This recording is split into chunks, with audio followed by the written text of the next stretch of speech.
Welcome to Truth and Company podcast. I'm your host, John the Truth Dioria, and today we got quite the guest, man. My guest has been doing comedy for 27 years. She's one of my favorite Minnesota comedians. She has won numerous comedy competitions, including the Minnesota Laugh Off, the Big Sky Comedy Festival, the Loons of the Lake Festival, and she's been recognized as one of the funniest lesbians in America by Curve magazine. She was the public address announcer for the St. Paul Saints professional baseball team, which led her to appear on the ESPN's Cold Pizza for her unique style and memorable announcements. In 2023, she started a business called Extreme Ice Cream, selling frozen treats from a tricycle. We'll talk to her a little bit about that, see if that's still in play and still in business, or if everything's melted. Her talent has been recognized with several awards, including the Funniest Clip of the Year and the Silver Nail Award at the Aspen Comedy Festival, where she beat out Tig Notaro.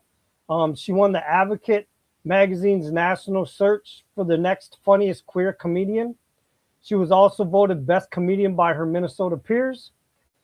She has opened for some of the biggest names in comedy, such as Jeff Ross, Dave Attell, Jay Farrell, Michael Shea, Maria Bamford, Daniel Tosh, Nick Swardson, Josh Wolf, Jamie Kennedy, Kathleen Madigan, Jimmy Pardo, Todd Glass, Louis Black, Joey Diaz, Damon Wayans, Sebastian Maniscalco, Greg Fitzsimmons, Justin Willman, and one of my favorites, Fortune Feimster.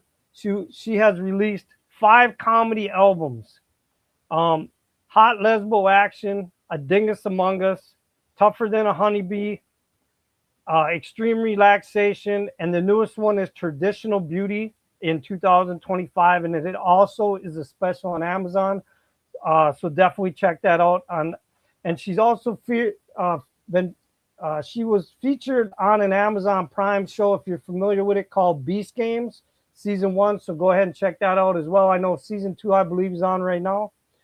She also hosts her own podcast, so I'm glad she took time to come on mine with Julie Bain, called Big Labia Energy. So if you guys got time, definitely check that out as well. So when she isn't trying to make people laugh, she's plowing your snow, and God knows Minnesota has plenty of it. So let me welcome on nationally known comedian Maggie Faris. Hey, how you doing, Maggie? Good. How are you doing? I'm doing great. So did you like that long intro? Holy, it makes me think like I've actually done something. All right. So my first question for you, okay, is which did you know first? That you were gay or that you were funny? I thought I was funny for sure. I didn't figure out I was gay until I was like 21, and I had a flat top in high school. So you'd think someone would have clued me in, but no one did. I didn't know. So something tells me some other people knew before you did. Absolutely. And those people didn't say anything to me, so I had to find out on my own. So why comedy? I love it. I absolutely love the art of stand-up comedy. Every year, I mean, like, this is a really tough business. It's just a hard business to be in. But every year I've said to myself, if you don't like it and you're not having fun, you quit. And every year I look back and I was like, I had more fun this year than last year, and so I don't know that I'll ever be able to quit. I think I'm just in love with it. I love the art of creating a joke. I mean, you know how like when I'm on stage, I just feel like this is where I'm supposed to be. You know what I mean? When I'm doing my thing and people are just loving it and laughing, I'm like, this is where I'm supposed to be. And that's, to me, the greatest gift I've ever received, is just knowing that that's what I'm supposed to be doing. However I got there, you know what I mean? No, I brought up in the intro that you've been doing this for 27 years. Now, does that like when you count the 27, is that from like your first open mic, or is that from your first paycheck on stage, or Yeah, what? I started in 99 and I went to open mic, and then I think it was that summer I did Acme's Funniest Person contest. And then I think it was December was like my first paid gig. So, I mean, it all started in 99, but I'm not sure, I cannot tell you the day I did my first open mic. I know this, when I did open mic, it took me 6 months to try again. Really? Yeah, I was so bad. Like, you know how people go up there and maybe they don't get laughs? Like, not only did I not get any laughs, I got groans. Like, they were like, ugh, ugh. And I cried afterwards, and it took me 6 months to get enough courage to try it again. So now, before the whole open mic stuff, like, did you know you were funny in high school? Did you just crack jokes and try to be funny, or did your friends just think you were naturally funny? I mean, I think I was definitely like a class clown type, and I've always been kind of an odd duck, and I always, dressed a little different and just was artsy, and I wasn't, I didn't quite fit in with any one group. I was really friends with all different kinds of groups, and in high school I played a lot of sports, and I always was cracking people up and always goofing off. And that just comes from my family. I have a very funny family. And I think growing up, the only way you would get attention is if you could roast them quick. If you could get in there with a quick joke, and then they'd kind of look at you and laugh and give you respect. And so I think I worked really hard to get some jabs in, and it just taught me how to do it. So how did you go from that one point to just being a class clown and being funny in your family to decide, you know what, I'm going to try this open mic stuff and see if people actually think I'm funny and tell jokes? Well, my little sister started waitressing at Acme, so I didn't try it until I was 27, and she was waitressing there. So I used to go down and kind of hang out, and I could get in and watch the shows and stuff. And finally, one day I was watching it, and I was like, well, I could do that. That doesn't seem that hard.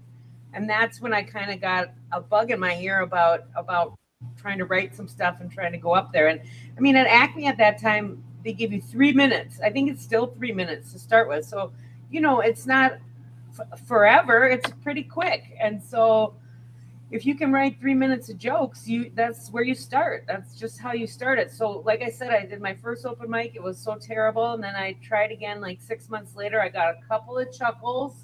And then ever since then, I just have been rewriting until I get enough laughs, So how did you decide? I mean, obviously, once you came out and realized you're gay and all that, did you decide right away, okay, I got to use this to my advantage and put this in my comedy? Or at first were you kind of like, I don't know if I should put that in my comedy because it might, get people not to like me as much? How did you decide to do that? Yeah, I was really nervous about it, especially because that first time I did stand up and I was so bad at it, I kind of did all gay material, and so I really was scared to go back there, and I just wanted to be funny. And I think it took me like 10 years to start talking about who I really am on stage. I think it took me a good decade. Oh, so wait a minute. And your first open mic was all gay material? Yeah, and it was terrible. Yes. Yeah, but that's a heck of a risk to do your first open mic with For gay material. I thought it was going to crush, but it did the opposite. So I think that's what made me so scared to go back to it, is how badly I did with that. Because the stuff I started writing after that had nothing to do with my sexuality at all, And I think in one way, but you went back to it. But you went back to it, and it crushes now. Yeah. Now I can get away with whatever I want to do because I know what I'm doing now. It just took a long time to figure out how to be me up there and how to get across what I want to get across.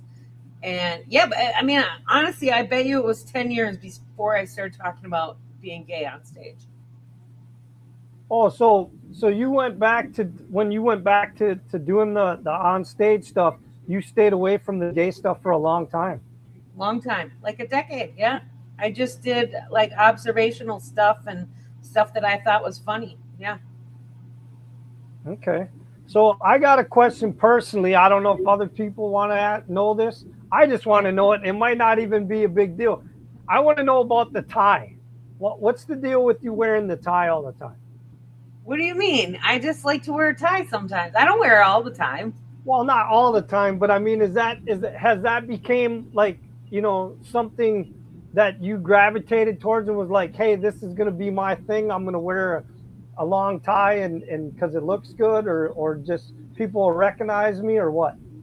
I don't think I ever am like, I'm the one who wears the tie. I think I dress more masculine, and when I'm dressing up, I happen to wear a tie sometimes, but I don't purposely set out and say, I'm the tie comedian. I'm going to wear a tie. I'm going to wear a tie. I think it's just when I'm dressing nice, I guess. It's more formal. Well, no, I think it looks really cool. That's why. But I think it makes like a statement. And that's why, because you do so much gay comedy, it's almost like, hey, I got this man's tie on. And almost like you did it intentionally to be like, yeah, you don't even need to know I'm gay to know I'm gay, because this is how I'm looking. And that's why I was wondering if you did it intentionally or if you just felt comfortable and put it on. I think that's just what I feel comfortable dressing up in. I've always felt more comfortable in sort of men's clothes, or more, I don't know, what do you call it? Gender neutral clothes, I guess. Just whatever's comfortable. But yeah, I think for me, that's what feels comfortable when I'm getting dressed up and doing a big deal or going to a big show or a big party. I feel most comfortable in a tie. Okay.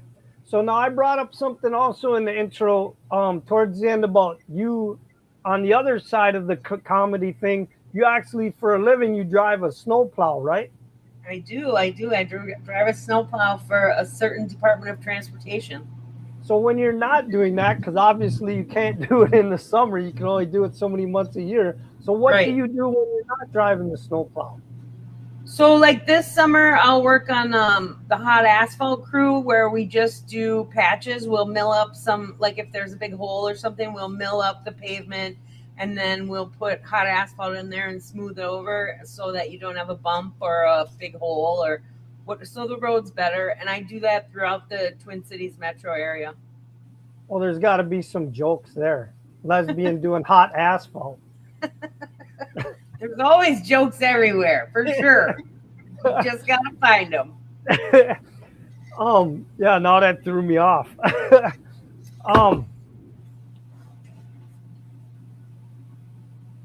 Doing hot asphalt threw you off. Yeah, lesbians doing hot asphalt completely just threw me off. Well, you know what I will tell you is when we're plowing, it's also like winter plowing season is also busy season for comedy, but we earn so much time off and overtime vacation hours that I still can travel and go do whatever shows I need to go and do with this job. So that's been a really nice thing. Summer's downtime for comedy and for plowing, clearly. So it's easy in the summer, but I'm busy in the winter. Oh, I know what it was because of the summer thing. I was going to ask, are you still doing the business with the tricycle with the extreme ice cream? No, it only lasted 2 summers. Lasted 2 summers. Yeah, it was just too much for me with a full-time job, doing comedy nearly every weekend, and then I was doing ice cream Thursday, Friday, Saturday, Sunday, and I was just exhausted. And I mean, I could see profit in a few years, like making real decent money, but I just could not do it with a day job and with doing comedy all the time. Okay. So talk to me a little bit about this podcast that you do with your friend. Oh, we do a podcast called Big Labia Energy, and Julie is one of my oldest friends, and she's also a comedian. Hilarious, so funny, and we have kind of almost like a sisterly relationship where we can, argue with each other and bicker back and forth, and we just have good chemistry together, and she's just whip smart funny, and we just kind of goof around and talk about stuff we want to talk about. And we often do like a taste test or some sort of like puzzle or a quiz or something. And it's only 40 minutes long, and we just have a blast. We just finished our 3rd season, and we did a live episode at Urban Growler for our finale, and that was really, really fun. And where can people go to find that, to listen to it? Anywhere you listen to podcasts, if you just look up Big Labia Energy, or I think our website is biglabspod.com. Okay.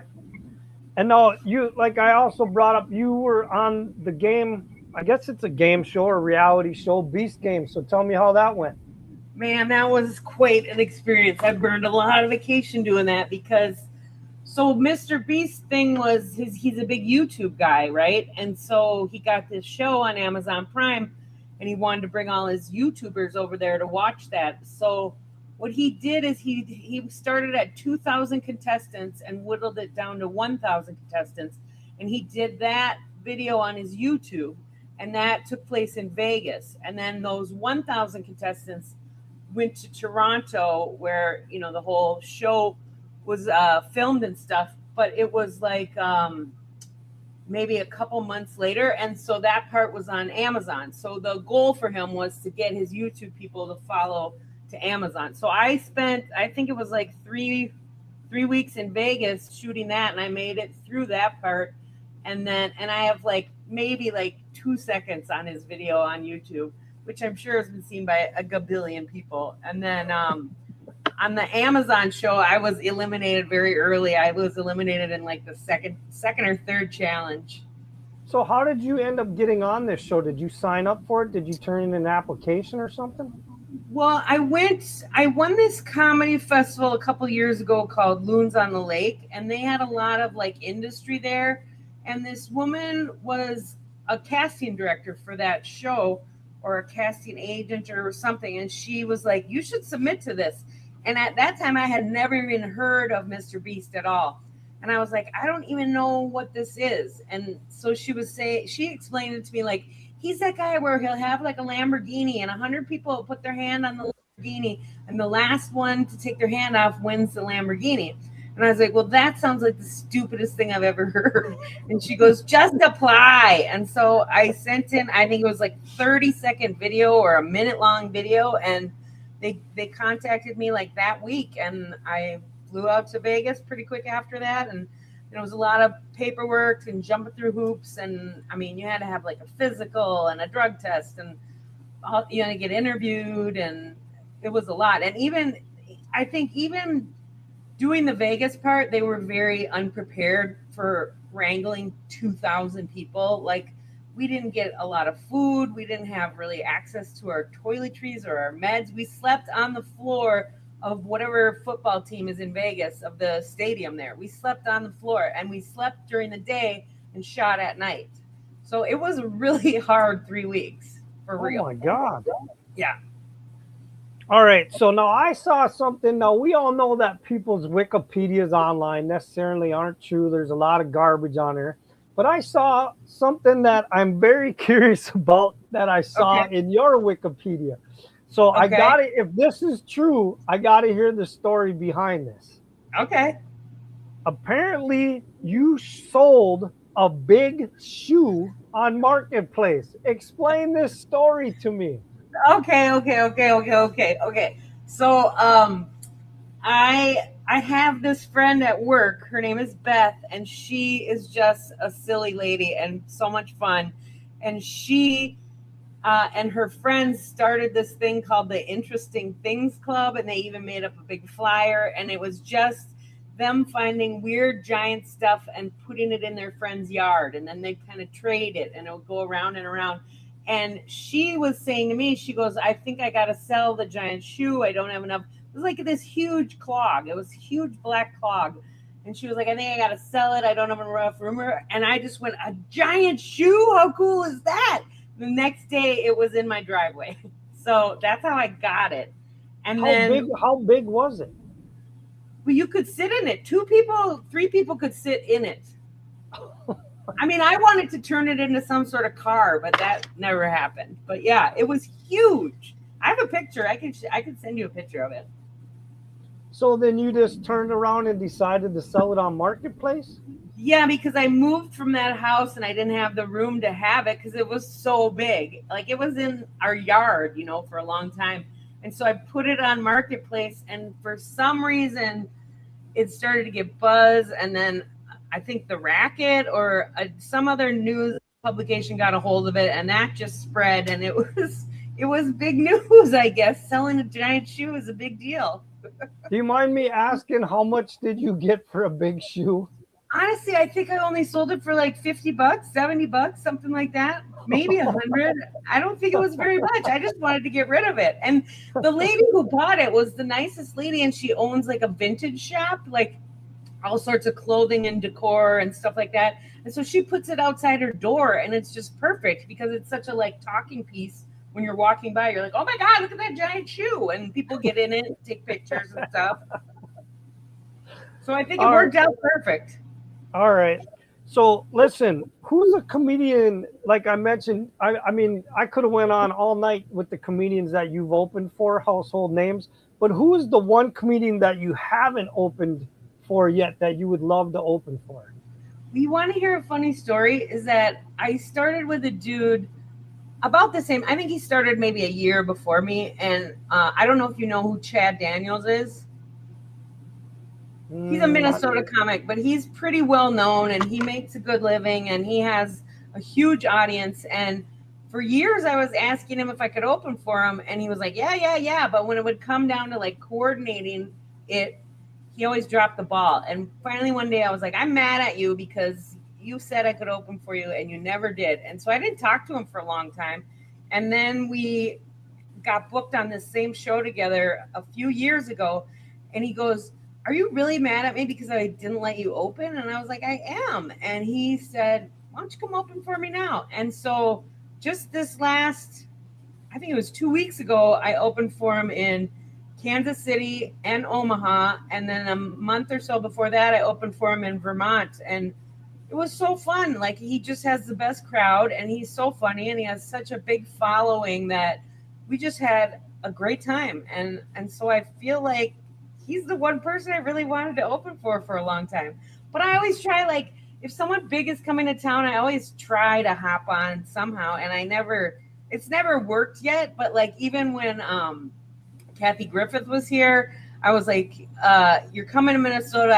I tweeted it to her or whatever, something online. I said, you're going to need a sturdy opener and I will volunteer. And she was not interested. And I actually got a lot of people going, yeah, you need Maggie to open for you. You need Maggie to open. And then I found out she hasn't had an opener for years and years and years. Like, she'll do like 2 hours of comedy all night. So I don't know. I would open for anyone. I think it's fun to meet new people. I think it's fun to get into different crowds, and like someone else who has a big following, you know, if you can jump in with their people, I think it's great. So I don't know. I think I just lucked out when following big people. It's just been luck of the draw, right place, right time, you know?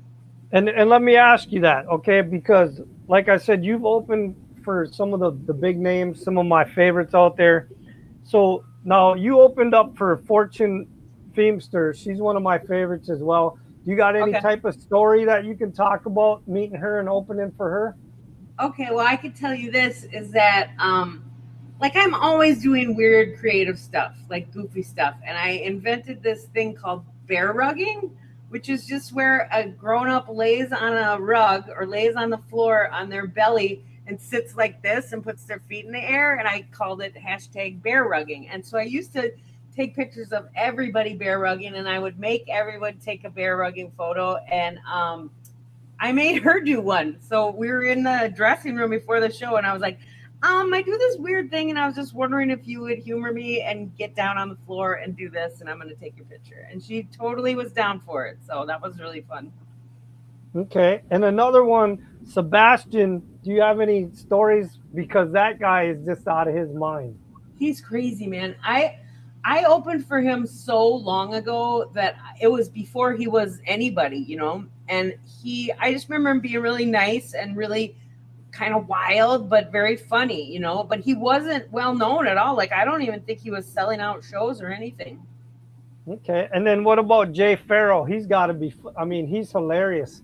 He was So- he was really good. He also took a bear rugging photo, and he was really nice. We had a nice time, and he wasn't, you know, sometimes people can be a little pretentious or the ego's pretty big, but he was just very down to earth, and he was hilarious. His crowds loved him, and we actually made a pretty good pair opening up. They liked all my stuff too, and yeah, that was a lot of fun meeting him and working with him.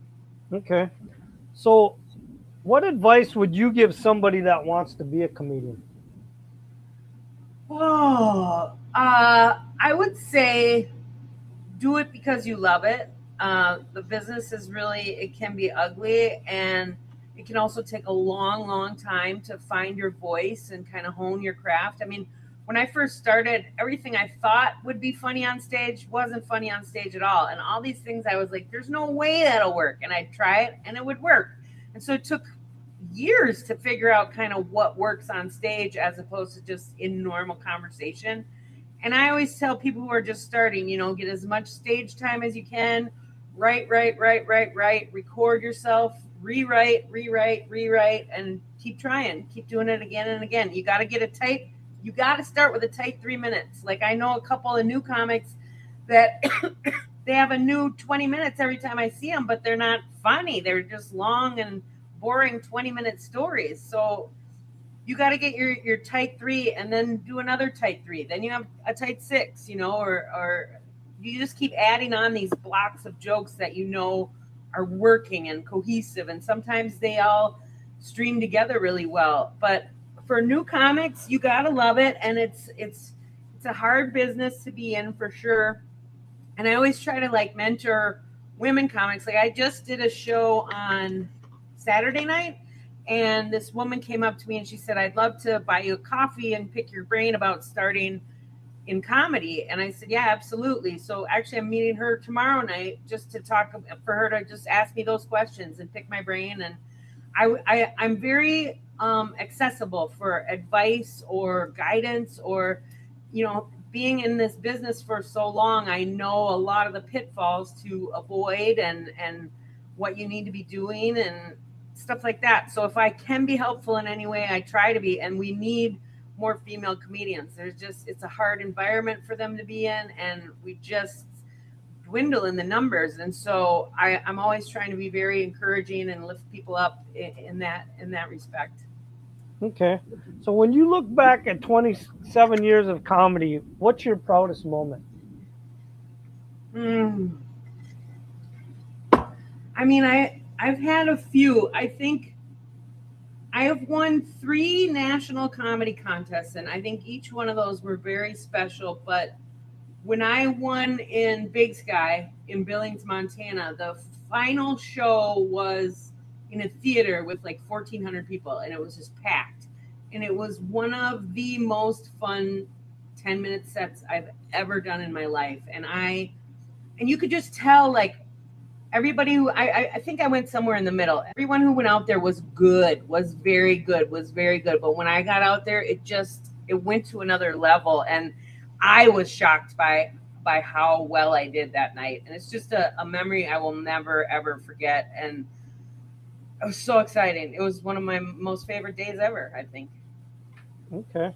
So what are some of your comedy goals for 2026? I just want to get more higher paying bookings. I mean, eventually I've always had the goal of quitting my day job, but I also, like, you know, there's a lot of young comics who'll say, I just do comedy full time. And I'm like, where do you live? And they're like, in my car. And I'm not about doing that. So I need to make enough money to afford myself health insurance and my mortgage and my car payment and all that stuff. And I mean, I'm getting close. These last 2 years, I've had kind of an upward trajectory, which has been very nice. But then I also think, then I'll lose my retirement, and I have such a good retirement. So I'm like, maybe I should just hang in there and keep doing what I'm doing. But I mean, as far as comedy, I want to keep doing shows. I want to keep writing. I want to put more content out there. And I love doing fun little weird projects. I love doing sketches with people. I also have a sketch show I did one season of called Dyke It Yourself, which is just like a DIY show kind of. And this character that I play is very wild. And I think we're going to do a season 2. I think we are. It's been about 4 or 5 years since we did season 1, but I've really been talking to some people and we started writing some stuff, and I'm excited to bring her back if that happens. I think it'll be really fun. All right, so let's jump into these random 20 questions. You ready? Okay, random 20 questions. Hit me. All right, question 1. Tell me about your background and your upbringing a little bit. I grew up in the Twin Cities, and I lived in Minneapolis till I was 11, and then St. Paul through high school. I went to high school at Minnehaha Academy, where it's the only school that's blown up in the Twin Cities, I believe. They had a gas leak when they were doing construction a few years ago, and it exploded. And then I went for 1 year. Oh, it's a true story. I went for 1 year to college in Montana, and then I came back here, and then I started going to St. Kate's, and that's kind of when I figured out I was gay. It's an all-women's college. Come on. And then I lived in New York for like 3 years, and that was maybe a year or 2, 3 after I started doing comedy. I moved to New York, and I just didn't make any headway or make any progress, and the cost of living there is so insane that I decided to come back here. And if I was going to keep doing comedy, I would just do it here. And so since then, I've had a variety of jobs. I've done lots of driving jobs. I've done dog walking. I've had a couple of small businesses. I drove a semi for a while. And then now, I've been at the Department of Transportation for almost 10 years now.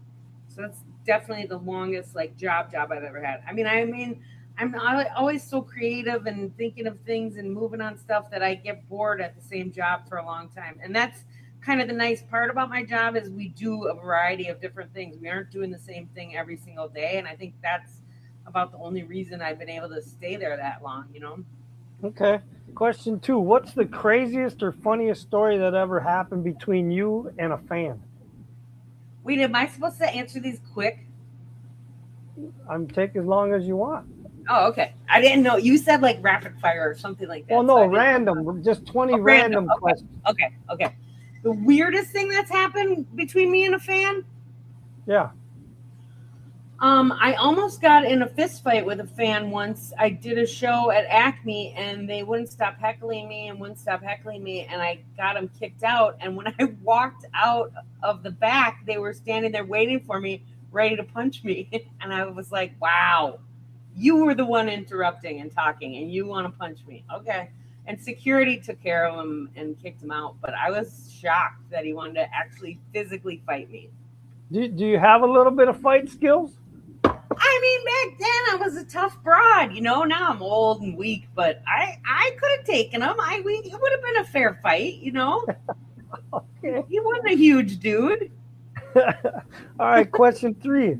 If you had to spend 30 days in a jail cell, what lesbian comedian would you choose to be your cellmate? That is such a funny question. Oh, that's funny. That's hilarious. I've never thought of it. Which lesbian comedian? Maybe Jessica Curson. She's very funny, and I just think she'd be down to earth, and she wouldn't take much shit, and it would, you'd be safe in there. But I just think she's a fun human being. I mean, maybe Fortune Feimster. She's funny. Fun. I mean, we would have a good time. No matter who was in there, it'd be a good time. God, that's a plot of a show right there. That's hilarious. All right, question 4. If you got pulled over for speeding, what kind of story would you make up to get out of the ticket? I mean, I have gotten pulled over for speeding, and they're like, "Where are you coming from?" And I'm like, "A gig." And then they say something funny, and I told them a joke and got off. So that's happened. Okay. What's happened? All right, question 5. If you were a rapper, what would your rap name be? Little cheesy wheezy. I don't know. I don't know. I've never thought about that. MC McGee. I don't know. Something like that. Something fun. It'd be fun to come up with a bunch of different ones. All right, question 6. If you could go on the reality show Celebrity Wife Swap, what celebrity would you want to swap wives with? Oh. Wow. Wait, so, okay. Who is Kate McKinnon married to? Kate McKinnon's wife, whoever that is. Okay. How about that? All right. Yes, I have a mad crush on her.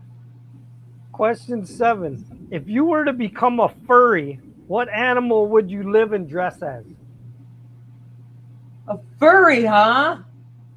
You know what's funny is I did a Pride show in Grand Rapids, Michigan, and it happened to be over Pride weekend, but it was like 110 degrees, and there were all these furries out there, and they were so hot that they were like carrying their heads in their hands, their furry mascot heads, and like a bunch of them had to get like water, and there were ambulances and stuff because they were so overheated. I'm gonna go with fox. I think a fox would be fun. They'd have a nice little tail to wag, and you get the ears, and I'll go with fox. Okay. Question 8. What's the best place you've ever traveled to? The best place I've ever Hawaii. I've been lucky enough to go to Hawaii 3 times, and it's gorgeous. I love it. It's the best place in the world. So where in Hawaii did you actually go to? Honolulu or one of the islands? Maui. I was on Maui all 3 times, and part of me still wants to try to figure out how to retire and live there. It's so gorgeous. It's just perfect. Okay. Question 9. What's something that you're passionate about besides comedy? Something I'm passionate about besides comedy. Pizza. I am really a pizza connoisseur. I like to go to different pizza joints. I like to study the different styles of pizza. Maybe, I like Detroit style pizza, New York style pizza, Chicago style pizza. And I love to I can talk about that, dialogue about that with people for hours. For hours. Pizza is my passion. Okay. Question 10. If you became a superhero, what would your name be and what abilities would you have? Well, I'm pretty sure I'd be like super lesbian. Super dyke. That sounds better, but it's a little bit slurry, Super dyke.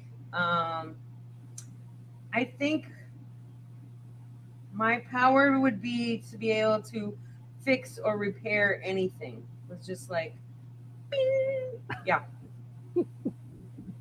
Super DIY dyke.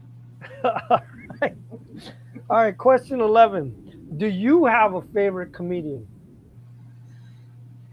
My likes for comedy ebb and flow, and it changes a lot, and I don't have one particular favorite. I watch a lot of different stand-up, and sometimes I go through a phase where I'm really enjoying so-and-so or so-and-so, but I don't have one favorite comic that I love. I mean, I like Nate Bargatze's stuff. He's clean and he's hilarious, and he makes it look so easy that it almost pisses me off. You know what I mean?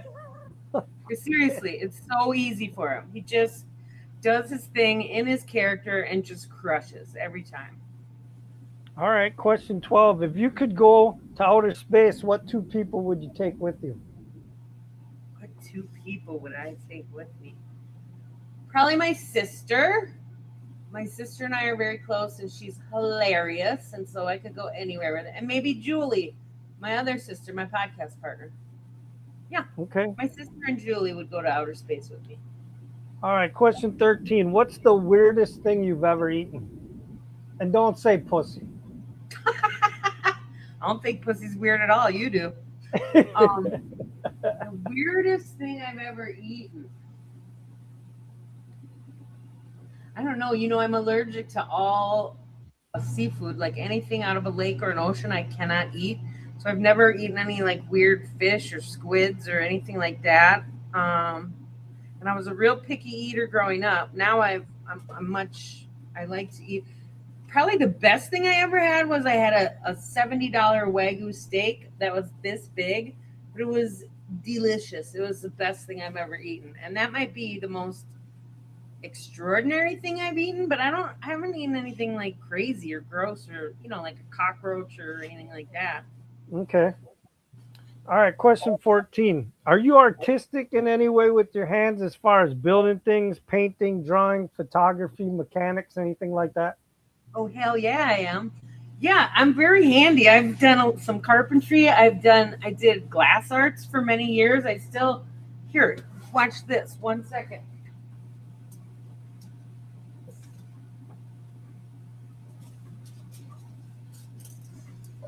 I made all these beads out of glass. Can you see them? You made those? Yeah, I do all kinds of artsy stuff. I used to paint and draw. I majored in studio arts when I was in college. I used to do pottery and all sorts of fine arts. And yeah, I love that stuff. I've always been into the arts, artistic, and a lover of fine art for sure. Okay. All right, question 15. What is something that your fans don't know about you? Something that my fans don't know about me. I don't ever let anyone on when, a lot of times after a show, they'll say the same things. They say, uh-oh, look out. Don't say too much. She'll put that in her act. Or they'll say, I've got one for you and you can use this. I've never used one that someone has given me after a show, even though I will pretend because I'm a kind person. And I've never, used something that's been overheard after a show, And so people I think they want to just be jokey and get close to you and have fun. But you don't need to give me bits. I'm doing really good without your bits, But I don't think people know that, and I don't let on that. I mean, I'm like, oh, that's a good one. I might just put that in. I will act. Okay. All right, question 16. If you could have a conversation with any animal and it could talk back, what animal would you want to have a conversation with? Oh, dogs, for sure. I'm a dog freak. I'm a dog lover. And so many times with my own dogs, I've just wondered, what are they thinking? I wish they could talk to me if they were hurting or needed something or whatever. Sometimes you have to guess that stuff. Definitely dogs. I'm very, very passionate about dogs. I love dogs. All right, question 17. If you had to live as a straight man for 1 week, what are the first 3 things that you do? I'd probably stare at my dick for a while because I'm very unfamiliar with that territory. I don't know. I feel like having the confidence of a straight white male, you just have a bravado that you don't need to worry about anything. I feel like I would walk taller in the world. Maybe, I don't know. I would just try to go out there and experience life like that. Okay. Question 18. If the mayor of your city was willing to name something after you, what would you want named after you in the city? Ooh, that's a fun question.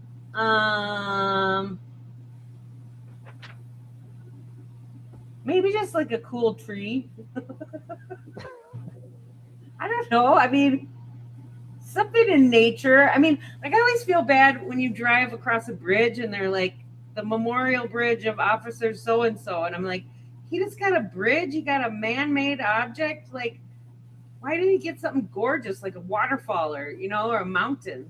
But I would want something in nature, I think. Make it a lake or a pond or a little stream or a puddle, whatever. Something outside in nature. Or a puddle, she said. Sure, I'll take a puddle named after me. All right, question 19. What was the last thing you Googled? I recently lost my dogs in the last 3-4 months, and I am kind of on my way to becoming a foster bunny mom. So I'm gonna foster some bunnies. So I think I Googled something about bunny care or how you pick up a bunny or something like that, because I'm just trying to learn everything. I'm trying to take it all in right now to learn how to best care for rabbits. Okay. All right. Last question. Question 20. Okay. If you could ask an alien one question, what would you ask them? And no, I don't mean an illegal alien. You mean like a space alien? Yes. I mean, I think like space, and I think that's so fascinating. And I think it will eventually teach us a lot about ourselves and our humanity. And I would love to discuss, what theirs is like in comparison and how they got to us or how we interacted.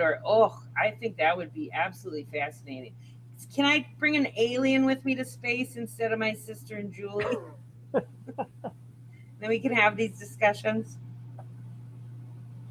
So there's not just one specific. I can't even talk anymore. One specific question? Thank you. Yes. Do I have to narrow it down to one specific? I would want to know how many more there were of them. Where are they? That's 2 questions. Yeah, one of those. Okay. Well, listen, do you have any big shows coming up that you want to talk about or throw dates out there for people to come and check them out, or anything you want to say to your fans before we end? I would love to plug a couple of shows I have coming up. I'm going to be in Winona this Friday, La Crosse on Saturday, and then I'm doing a show at the University of Wisconsin Whitewater the weekend after that. I think that might be a Thursday night show.